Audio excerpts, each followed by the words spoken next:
گفتگو ہوگی. ایک چھوٹی سی بات آپ سے اور کہوں گا ناظرین کرام، اور وہ یہ ہے کہ ہم اللہ کے حضور ہمیں اتنی ساری نعمتیں ملی ہیں، اللہ سبحانہ و تعالیٰ نے ہمیں کیا کچھ عطا نہیں کیا.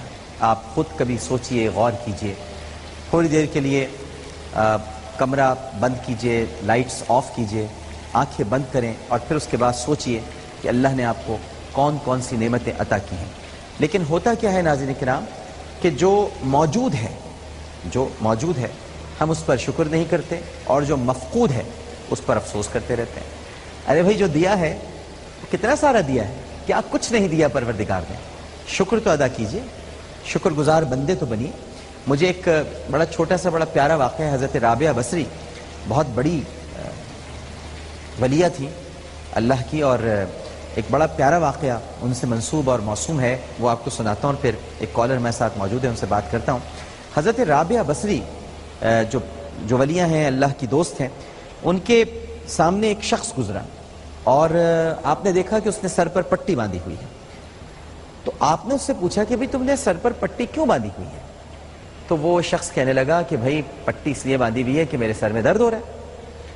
تو حضرت رابعہ بصری نے کہا کہ یہ بتا کہ تیری عمر کیا ہے؟ اس نے کہا کہ میں 30 برس کا ہوں. تو آپ نے ارشاد فرمایا کہ 30 برس میں تو کبھی بیمار ہوا یا زیادہ تر تیرا وقت تندرستی میں گزرا؟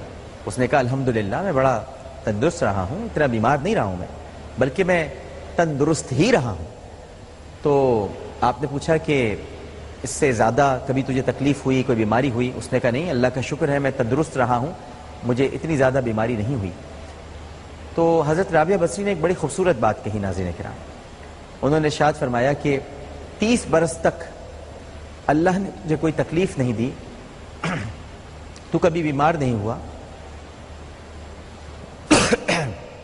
لیکن تو نے کبھی اپنے ماتھے پر شکر کی پٹی نہیں باندھی. آج جب تیرے سر میں درد ہوا ہے تو تو نے شکایت کی پٹی باندھ دی. کبھی شکر کی پٹی بھی تو باندھا کر، شکر کی پٹی بھی تو باندھ کر پھر اور بتا کہ میں تندرست ہوں. لیکن آج سر میں درد ہو گیا تو درد کی پٹی باندھ لی اور مخلوق خدا سے شکایت کرتا پھر رہا ہے کہ میرے سر میں درد ہو گیا. خدا نے تجھے کتنی نعمتیں دی، لیکن تو نے